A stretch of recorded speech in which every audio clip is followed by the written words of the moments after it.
देश की राजधानी दिल्ली प्रदूषण की चपेट में है और लगातार लोगों का जीना मुश्किल होता जा रहा है। ऐसे में सरकार के ऊपर भी लगातार दबाव बढ़ता जा रहा है कि दिल्ली के लोगों को प्रदूषण से बचाया जाए।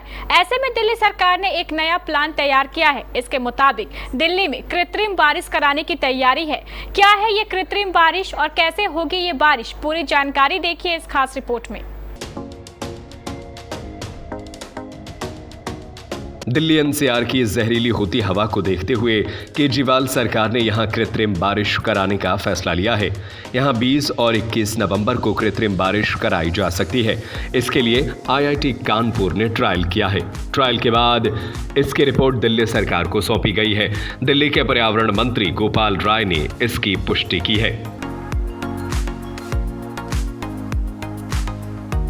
दावा किया गया है कि कृत्रिम बारिश की मदद से प्रदूषण को कंट्रोल किया जा सकता है और प्रदूषण का स्तर कम होगा।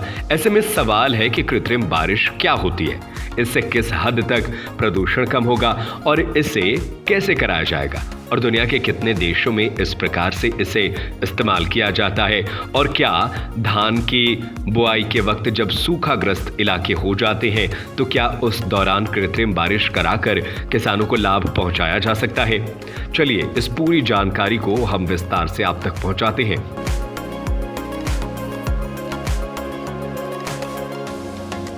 केमिकल की मदद से बादलों को बारिश कराने के लिए तैयार किया जाता है। इसके जरिए होने वाली बारिश को कृत्रिम बारिश कहते हैं। हालांकि ये कोई आसान प्रक्रिया नहीं होती है। इसके लिए कई तरह की अनुमति की जरूरत होती है। दुनिया के कई देशों में जरूरत पड़ने पर कृत्रिम बारिश कराने का चलन है। जैसे चीन इस काम को पहले भी कर चुका है। गोपाल जी, दिल्ली सरकार की योजना है नवंबर 20 और 21 को बारिश कराने की, क्लाउड सीडिंग की बात है, उसको लेकर क्या योजना है?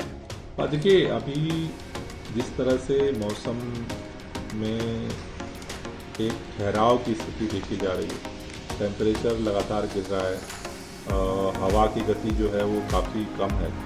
वैसे में हम देख रहे हैं कि पिछले कुछ दिनों से एक प्रदूषण के स्तर में एक ठहराव दिखा रहा है।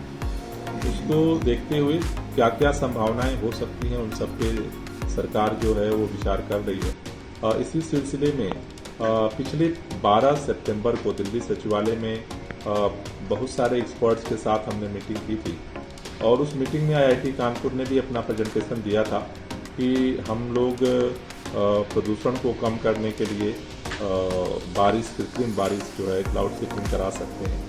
हमने उनका प्रेजेंटेशन देखा था और उसमें ये था कि उन्होंने कुछ पायलट जो है वो किए हैं, लेकिन वो बारिश के मौसम में जून जुलाई अगस्त का है और उसको देखते हुए हमने उनसे निवेदन किया था कि आप सर्दियों में अगर दिल्ली में कराना हो तो उसके लिए अपने एक डिटेल प्रपोजल तैयार करें। अभी जो मौसम में जिस तरह की स्थिति बनी है, आज हमने उनके साथ दूसरी मीटिंग की और उनसे हमने समझा है कि क्या कर सकते हैं। उन्होंने ये बात कही है कि अभी जो संभावना दिख रही है, क्योंकि मिनिमम 40% क्लाउड चाहिए, बिना 40% से कम के बारिश में जो है बादल में वो बारिश नहीं करा सकते। तो ऐसी संभावना उन्होंने व्यक्त की है, जो उन्होंने मौसम विभाग से या जो डिटेल दी है कि आगामी 20-21 में बादल बनने की। कृत्रिम बारिश कैसे कराई जाती है, अब इसे समझ लेते हैं। विज्ञान कहता है ऐसी बारिश कराने के लिए आसमान में थोड़े बहुत प्राकृतिक बादलों का होना जरूरी होता है। कृत्रिम बारिश के लिए विमानों का इस्तेमाल किया जाता है। इनके जरिए सिल्वर आयोडाइड सॉल्ट और ड्राई आइस को आसमान में पहले से मौजूद बादलों में छोड़ा जाता है। इसे क्लाउड सीडिंग कहते हैं। जहां पर इसे गिराया जाता है वहां जहाज को उल्टी दिशा में ले जाते हैं और केमिकल को छोड़ दिया जाता है। नमक के कण बादलों में मौजूद वाष्प को खींचते हैं। इसके साथ नमी भी खींची चली आती है। ये इकट्ठा होकर बारिश की बूंद का रूप ले लेती है और दबाव बढ़ने पर यह बारिश बनकर बरस जाती है। इसके कारण दबाव बनता है और बारिश होती है। इसके लिए सरकार एजेंसियों के साथ डीजीसीए से भी परमिशन लेनी होगी। दिल्ली एनसीआर में कराई जाने वाली कृत्रिम बारिश के प्रोजेक्ट लीड आईआईटी कानपुर के प्रोफेसर महिंद्रा अग्रवाल का कहना है कि जो वर्तमान हालात हैं, कृत्रिम बारिश उससे निपटने में टेम्परेरी मदद कर सकती है। इससे कुछ दिन से लेकर कुछ हफ्तों तक के लिए राहत मिल सकती है। कई रिपोर्ट में कहा गया है कि इसके जरिए जहरीली हवा में कुछ हद तक राहत मिलती है, लेकिन ये बहुत लंबे समय के लिए नहीं होती है। मॉनसून से पहले और बाद में कृत्रिम बारिश कराना आसान होता है क्योंकि बादलों में नमी ज्यादा होती है, लेकिन सर्दियों में इनमें नमी कम होने के कारण क्लाउड सीडिंग उतनी सफल नहीं हो पाती है। कृत्रिम बारिश का इस्तेमाल सिर्फ हवा को साफ करने के लिए नहीं होगा, आग बुझाने और सूखे से बचाने के लिए भी किया जा रहा है। कई देशों में ये प्रयोग भी किया जाता है।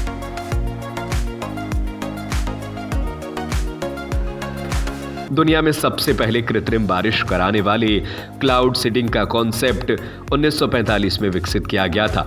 आज दुनिया के 50 देशों में इस प्रक्रिया का इस्तेमाल किया जा रहा है।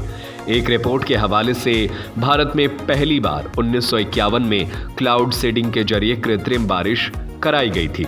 इसके बाद 1973 में आंध्र प्रदेश में पड़े सूखे का समाधान निकालने के लिए इसका सहारा लिया गया था। फिर तमिलनाडु और कर्नाटक में यह प्रयोग हुआ। इतना ही नहीं, 2008 में चीन में बीजिंग ओलंपिक में 21 विमानों के जरिए क्लाउड सीडिंग की मदद से कृत्रिम बारिश कराई गई थी। वैसे सरकार के इस फैसले पर आप क्या कुछ कहना चाहेंगे, और क्या सूखाग्रस्त इलाकों में भी कृत्रिम बारिश कराकर किसानों को बचाया जा सकता है, उनके नुकसान को बचाया जा सकता है? आपकी क्या राय है? हमें अपनी राय कमेंट करके जरूर बताएं।